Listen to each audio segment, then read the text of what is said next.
Tony Greene, a cherished figure in Southern gospel music and a beloved member of the Gaither homecoming family, left an indelible mark through his vibrant personality, heartfelt performances, and unwavering faith. Musical notes: a life devoted to gospel music. Born on October 17, 1968, in Boone, North Carolina, Anthony Eldon Tony Greene began his musical journey in the early 1980s alongside his siblings, Tim and Kim, forming the group The Greenes. Their harmonious blend and passionate delivery quickly garnered attention, leading to national prominence in the late 1980s. Tony's dynamic stage presence and soulful voice made him a standout performer. His contributions to Southern gospel were recognized when he was posthumously inducted into the Southern Gospel Music Association Hall of Fame in 2017. Faced with tears of joy, a heart full of humor. Beyond his musical talents, Tony was renowned for his infectious humor. One memorable anecdote involved a funeral where he was asked to sing Jingle Bells. After performing the song solemnly, the widow realized she had meant when they ring those golden bells.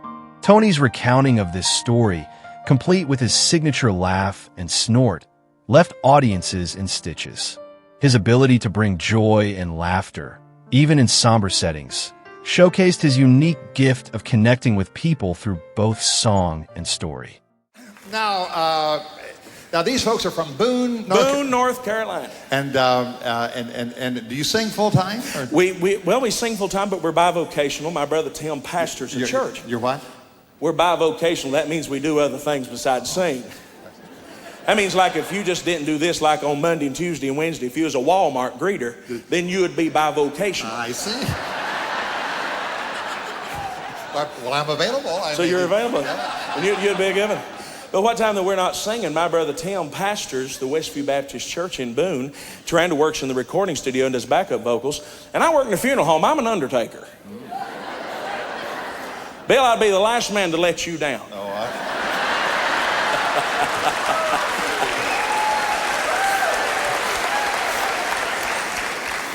People at home say, Tim will bless you and I'll dress you. That's what they say when they're just going down the street. Bill, I got to tell you something. The funniest thing that's ever happened to me. You know, you and Mark Lowry have certainly showed with America that life is too short not to laugh and have fun. And you all do a great job making people laugh. Let me tell you what happened. I was home. We'd finished up a road trip, and I'd got home on Monday. And I was sitting there in my chair drinking a glass of Tang, eating a Pop-Tart, and watching Montel. And about 9:30, the telephone rang, and it was the man at the funeral home. And he said, Tony, he said, Carl Swift has passed away, and the family wants you to come sing for the funeral. Miss Claudella wants you to come sing. And I said, well, I'll be glad to do it. And I said, what time does it start? He said, the funeral starts at 10 o'clock. I said, it's 9:30. He said, then you better get to moving. So I showered and shaved, put my suit on, went rushing over to the funeral home. Now, I don't know how you fine folks here in Alabama do it, but at home, Bill, we got a little room where the family meets in before they're escorted into the chapel to start the funeral. And I went rushing in there, and I put my arms around Claudella, and I said, honey, I'm so sorry to hear of Carl's death. She said, Tony, she said, I'm just glad you're here. And she said, it was Carl's request that you'd sing for his funeral. I said, okay, I'll be glad to do it. And I said, Claudella, I want to do anything I can to bring comfort to you. And whatever songs you want me to sing, I'll be glad to sing them. And she said, Tony, I want you to sing Sweet Beulah Land. And I said, okay. And she said, Tony, I want you to sing How Great Thou Art. And I say, okay, Claudella, I'll do it. And she said, last but not least, Tony, I want you to sing Jingle Bells. And I said, wait a minute, Claudella. I said, that's a happy song for a happy occasion. This is a sad occasion. And I don't do jingle bells for funerals. And I've never seen a woman break down and weep like she wept. And she put her arms around me. She said, Tony, she said, when Carl was laying over there in the hospital dying, I promised him that I'd do exactly what he said, and you just gotta sing it. And I said, okay, Claudella, if Jingle Bells is what you want, then that's what you'll get. So, Bill, they took the family in the chapel, and I stood up and I sang How Great Thou Art. I sat back down. The minister stood up and read the 23rd Psalm. He sat down. I stood up and sung Squire's song, Beulah Land. I sat back down. He stood up, and he had a few kind words to say. He sat back down, and at 20 minutes after 10, I stood over a wooden coffin, and just as sad and mournful as I could sing it, I sang Jingle bells, jingle bells. I looked down the corner of my eye. Everybody in that funeral home was going.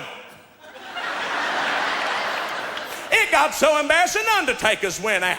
When the funeral was over, I got up. The family, they was escorted out, and I went out behind them. They were lining up to get ready to go to the cemetery, and I knew I wasn't going, so I walked over there, and I said, Claudella, I hope everything was okay.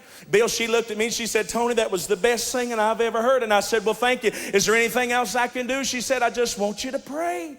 And I said, well, I'll be glad to pray for you, and I pray that God will give you comfort. She said, Tony, just pray that God will give me rest. She said, since Carl died at the hospital, people's been bringing food, they've been bringing flowers, they've been sending cards. And she said, Tony, I hadn't slept in 3 days, and I just don't know what I was thinking.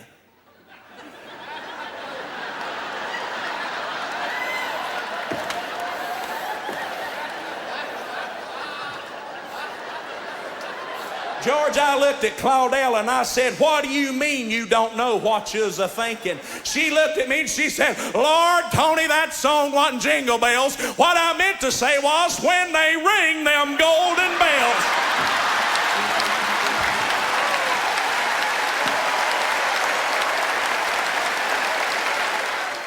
Tony's work with the Greenes, the family group he helped found with his siblings, gained national recognition in the 1980s and 90s.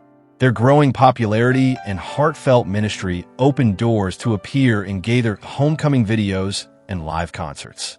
He brought with him not only a rich baritone voice, but also a joyful spirit that fits seamlessly into the warm, worshipful environment of the Gaither gatherings. You look a lot younger on TV than you do in real person. I've had that before, too. Has anybody ever told you if they had your nose full of nickels, they'd be a millionaire? Now, for you folks who don't know, this fine man and this sweet girl are brothers and sisters. And you went on the cruise with us. We did. I got to go to Alaska, and the highlight of my trip was me and Jeff Easter and Gordon Mote and Bob Rogers going fishing.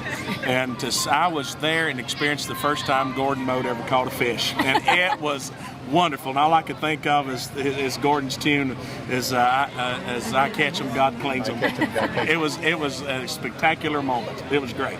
Family and faith. In 1998, Tarana Kaiser joined the Greenes, and a year later, during a performance at the National Quartet Convention, Tony proposed to her on stage.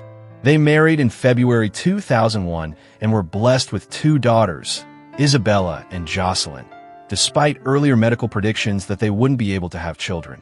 Their shared faith and love became a cornerstone of their lives, with Tony often expressing gratitude for his family and the blessings they received. Tony Greene and Kim Hopper, formerly Kim Greene, were brother and sister. They performed together for many years in the family group The Greenes, along with their brother Tim Greene. Their musical blend and shared passion for ministry helped make the Greenes one of the most beloved trios in Southern gospel. Kim later married Dean Hopper of the Hoppers, another prominent gospel family group, and became widely known as Kim Hopper. Even after she joined the Hoppers, Kim remained deeply connected to Tony. Their sibling bond was strong both on and off the stage. When Tony passed away in 2010, Kim expressed profound grief, often sharing memories of their time, singing together, traveling, and growing up in a gospel-singing family. Their duet performances, like When God Has Another Plan, still deeply move Southern gospel audiences today. Health struggles and resilience. Tony's life was marked by significant health challenges. Diagnosed with end-stage renal disease, he underwent a kidney transplant in 2009, with his wife Taranda as the donor. Despite the successful surgery, complications arose, leading to multiple hospitalizations. In September 2010, after performing at the National Quartet Convention, Tony was hospitalized due to an infection that led to kidney failure and lung complications. He passed away on September 28, 2010, at the age of 41, surrounded by family and friends. You've lost weight. I have. Yeah. I'd lost 70. Think I gained 30 back accidentally. Yeah. But but I'm doing very well, and got a lot to be thankful for today. You've been through a real year, haven't you? Been through a very hard year, but God has been so gracious to us, and got a lot to thank the Lord for. Taranda and I were married 9 years ago. 6 months into our marriage, I got sick with end-stage renal failure, kidney disease, and had a long journey with sickness. And as we were singing that song a few minutes ago of how that the Lord heard my prayer, I continued to get worse with my kidney disease, and unfortunately had to go on dialysis. And a friend of mine called me and said, Tony, if it'll make you well, I'll give you one of my kidneys. And he went through the testing, and unfortunately, one day I was sitting in the dialysis chair. When the call came, the kidney wouldn't work. And so I went back to the bus, and I told Taranda that the kidney wouldn't work. And immediately she grabbed my cell phone and called the hospital and told the hospital, the transplant center, who she was. And she said, when I get home, I want you to test me. Maybe I could help my husband, Tony, because he's really, really sick. And we got home off the road, Bill, and Taranda went to the hospital in Winston-Salem and went through all the testing. And on August the 7th, my cell phone rang, and the nurse called, and she was weeping. And I said, Sharon, what is it? She said, Tony, I just wanted to call and tell you we got all of Taranda's testing back, and we did all the cross-matching. And she said, I just wanted to call and tell you that God has given you a miracle in your life. And so they scheduled our surgery 3 weeks later, and my sister Kim and Dean was at the hospital, my pastor and all of us. And about 6:30 in the morning, they took Taranda into the operating room, and I got to hold her hand into the operating room. And about 8:30, they took me to the operating room. And about 5 minutes after 11 o'clock on August the 25th, my wife Taranda saved my life. And I got better. Praise the Lord. So got a lot to be thankful for today, because the Lord heard my prayer. I prayed earnestly for a year to God to help me, because the Lord is our helper. And I prayed and asked the Lord to help me, and He heard my prayer, and we got so much to be thankful for. A legacy remembered.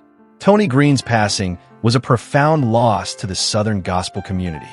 His unwavering faith, musical contributions, and joyful spirit continue to inspire. As Bill Gaither aptly remarked, he put joy in people's lives. Though his time was short, Tony's impact was immense, leaving behind a legacy of love, laughter, and devotion to his faith and family.